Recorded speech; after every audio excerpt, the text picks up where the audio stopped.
morning, ladies and gentlemen. My name is Lalit Rao, and today I'm going to speak to you about Jean-Jacques Rousseau and his famous book, Les Reveries du Promeneur Solitaire. In English, it's called Reveries of the Solitary Walker. This book has 10 different walks which Rousseau took around Paris. He was a nature lover and he saw a lot of nature in these 10 walks. I'm going to read some select excerpts from these 10 walks. The text of Rousseau's first walk begins on an emotional note as the great philosopher Jean-Jacques, which is a term of respect for Monsieur Rousseau. Jean-Jacques talks about his solitude. He wrote, "From now on, I am alone in the world with no brother, neighbor or friend, nor any company left me but my own. The most sociable and loving of man has with one accord been cast out by all the rest. With all the ingenuity of hate, they have sought out the cruelest torture for my sensitive soul and have violently broken all the threads that bound me to them. I would have loved my fellow men in spite of themselves." Rousseau also spoke about his persecutors. One other thing has contributed to this peaceful state of mind. In all the ingenuity of their hate, my persecutors were led by their animosity to overlook one detail. They forgot the need for a gradation of effects which would have allowed them to be constantly reviving and renewing my pain with some new turmoil. If they had been clever enough to leave me some glimmer of hope, they would still have a hold on me. They would still be able to lure me with false bait, play with me, and then plunge me yet again into the torment of thwarted expectations. In this very walk, Rousseau throws some light on his work, Les Reveries. He wrote, "These pages will be no more than a formless record of my reveries. I myself will figure largely in them because a solitary person inevitably thinks a lot about himself. My enterprise is like Montaigne's." Here he talks about Michel de Montaigne's essays, but my motive is entirely different, for he wrote his essays only for others to read, whereas I am writing down my reveries for myself alone. Rousseau's second walk describes the journey on foot which he took on 24th October 1776 in an area between Charonne and Ménilmontant. In Paris, this area is now part of Père Lachaise cemetery. Rousseau wrote, "On Thursday, 24 October 1776, I set out after dinner along the boulevard, going as far as Rue du Chemin Vert, which I followed to the heights of Ménilmontant. Then, taking the paths across the vineyards and meadows, I crossed the charming stretch of countryside that separates Ménilmontant from Charonne. Having reached this village, I made a detour and returned by another path across the same fields. I was happy walking through them, feeling the same pleasure and interest that agreeable landscapes have always aroused in me, and stopping now and again to examine plants by the wayside. I noticed two which I rarely saw in the vicinity of Paris, but which were growing abundantly in this district. The first is the Picris hieracioides, one of the Compositae, and the second, the Bupleurum falcatum of the Umbelliferae family. This discovery delighted me and occupied my mind for a long time until I came across a plant that is even rarer as especially on high ground, the Cheras, Cheras, Cherastium aquaticum, which, in spite of the accident that happened to me that same day, I later found in a book I had been carrying out and transferred to my collection. In the third walk, Rousseau talks passionately about old age. Youth is the time to study wisdom, age the time to practice it. Experience is always instructive, I admit, but it is only useful in the time we have left to live. When death is already at the door, is it worth learning how we should have lived? Jean-Jacques Rousseau, a man of contradictions, also spoke about not being a part of this world. He wrote, "Thrown into the whirlpool of life while still a child, I learned from early experience that I was not made for this world and that in it I would never attain the state to which my heart aspired." In Third Walk, Rousseau compared philosophers of his times such as Diderot and Voltaire with those of olden times. What he wrote had a lot to do with the fact that Rousseau had a major ideological difference with his contemporaries such as Diderot, D'Alembert, and above all, Voltaire. He wrote, "I set about the task I had undertaken with a zeal proportionate to the importance of the subject and its value to me. At this time, I was living among certain modern philosophers who had little in common with the philosophers of antiquity. Instead of removing my doubts and curing my uncertainties that had shaken all my assured beliefs concerning the questions which were most important for me, for those ardent missionaries of atheism, these overbearing dogmatists could not patiently endure that anyone should think differently from them on any subject whatsoever. I often defended myself rather feebly because of my distaste and lack of talent for disputation, but never once did I adopt their dismal teaching, and this resistance to such intolerant people who had moreover their own ends in view was not the least of the causes which separated of their animosity towards me." Greek philosopher Plutarch, who was a famous Platonist, is at the beginning of Fourth Walk. It is in glowing terms that Rousseau talks about his favorite author. "Among the few authors which I still read from time to time, Plutarch is my favorite, and the one from whom I learned the most. He was my first childhood reading, and he will be the last reading of my old age. He is almost the only author whom I have never read in vain. 2 days ago, I was reading in his Moralia the essay on how a man may profit by his enemies.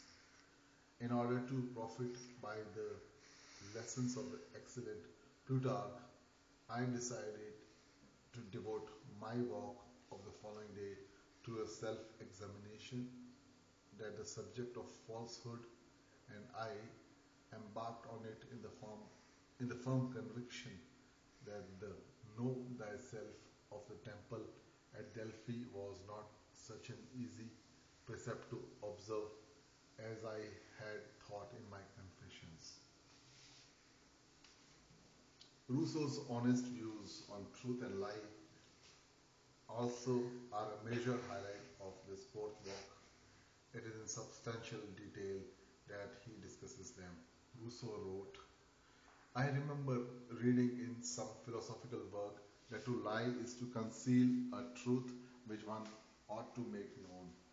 It follows, of course, from this definition that to conceal truth which one is not obliged to divulge is not lying. But if in such circumstances a man not only fails to speak the truth but speaks the opposite of the truth, is he or is he not lying? According to the definition, he cannot be said to be lying. For if he gives counterfeit coin to someone to whom he owes nothing, he may indeed be a deceiver, but he is not a thief. Speaking about the importance of truth, Rousseau went on to add, not to say what is true and to say what is not true are two very different things, but they can produce the same effect. For this effect is certainly identical when it is equal to zero. Whenever the truth is a matter of indifference, the opposite error is a matter of equal indifference. Whence it follows that to deceive someone by speaking the opposite of the truth is no more reprehensible than to deceive him by not speaking the truth, since error is no worse than ignorance. When the truth is of no consequence, whether I believe the sand at the bottom of the sea to be red or white, matters no more than if I am ignorant of its color. How can one be unjust if one is injuring no one, since injustice consists precisely in the injury caused to others? In the fifth walk, Rousseau talks about a less visited place in Switzerland, L'Île de la Motte, which made him truly happy. Rousseau wrote, "Of all the places where I have lived, and I have lived in some charming ones, none has made me so truly happy or left me such tender regrets as the island of Saint-Pierre in the middle of the lake of Bienne.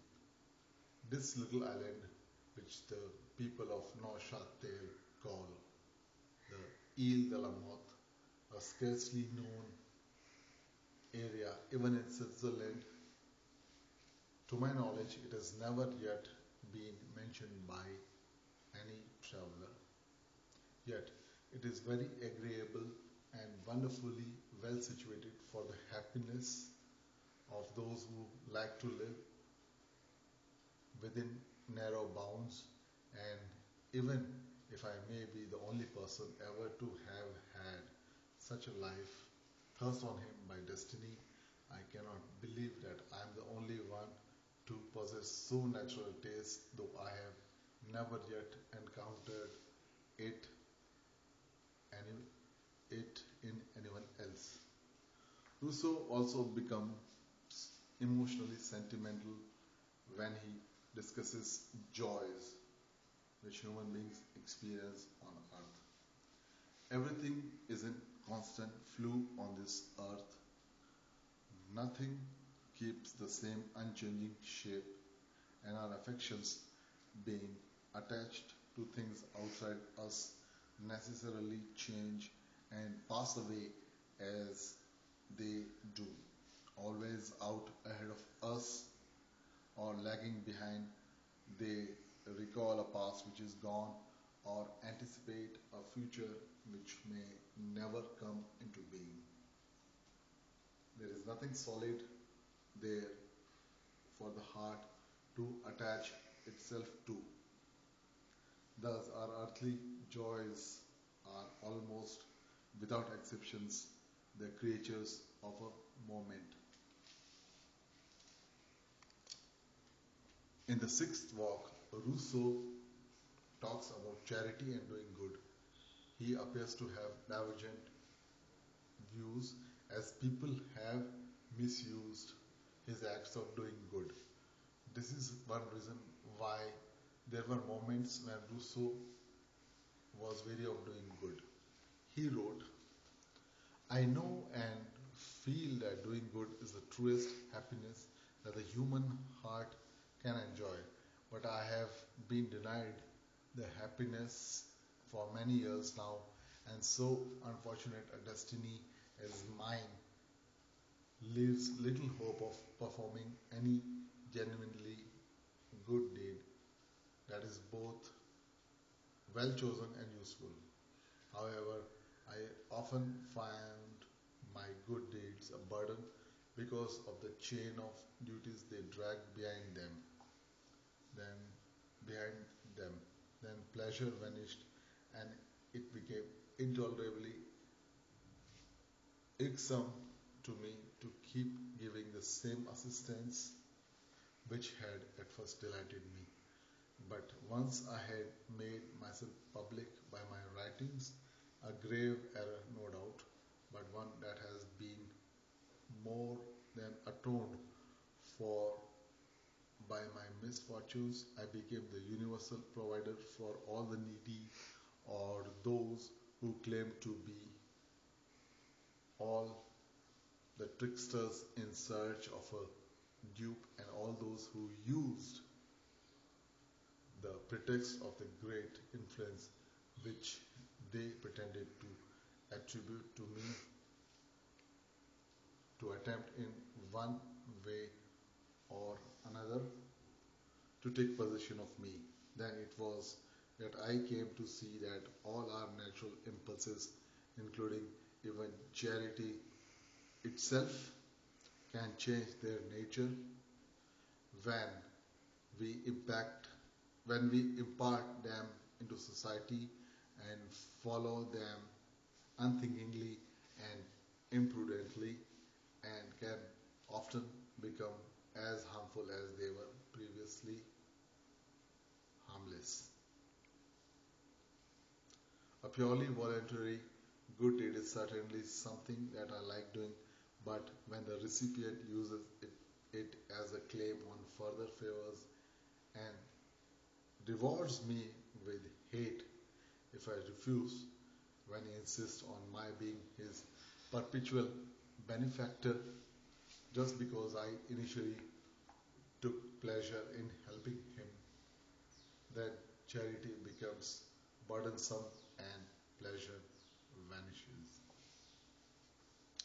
In Seventh Walk, Rousseau talks about the disinterest in France of his times for botany. He wrote, this distasteful prejudice has been partially removed in other countries, especially England, thanks to Linnaeus, who has gone some way towards rescuing botany from the schools of pharmacy and restoring it to natural history and agronomy. But in France, where the science has found little favor among people of fashion, they have remained so barbarous in this respect that a Paris vet who saw a collector's garden in London full of rare plants and trees could only exclaim by way of praise, "What a splendid garden for an apothecary!" In that case, Adam was the first apothecary, for it is hard to imagine a garden with a better collection of plants than the Garden of Eden. In Eighth Walk, Rousseau sees himself talking about self-love and love of self. He states, I was never much given to self-love, but in the world, this artificial passion had been exacerbated in me, particularly when I was a writer. I may perhaps have had less of it than my fellow authors, but it was still excessive. The terrible lessons I received quickly reduced it to its original proportions. At first, it rebelled against injustice, but in the end, it came to treat it with contempt, falling back on my own and severing the external links which made it so demanding and giving up all ideas of comparison or precedence, that I be good in my own eyes, and so becoming once again the proper love of self. He returned to the true nature and freed me from the tyranny of public opinion. In the ninth walk, Rousseau started his walk by offering his honest views about happiness. Rousseau wrote, "Happiness is a lasting state which does not seem to be made for man in this world. Everything here on earth is in a continual flow which allows nothing to assume any constant form. All things change round about us. We ourselves change, and no one can be sure of loving tomorrow what he loves today. All our plans of happiness in life are therefore empty dreams." In this walk, Rousseau also professes his love for children and attacks Jean-Jacques Rousseau, the great mathematician and co-editor of Encyclopédie. Rousseau wrote, "I had put my children in foundlings' home, and this was enough for people to misrepresent me as an unnatural father, and so developing this idea and embroidering on it, they had gradually reached the obvious conclusion that I hated children. As I followed this progression of ideas, I wondered at the art with which human ingenuity manages to turn white into black. For I do not believe that any man has ever loved seeing little children romping and playing together more than I do, and I often stop in the street or on the boulevard to look at their little tricks and games with an interest which no one else seems to share." Okay. And finally, in the 10th walk, Rousseau talks about Madame de Warens, a woman who played an important role in his intellectual development. From 1731 until 1740, Rousseau lived with Madame de Warens at Les Charmets near Chambéry.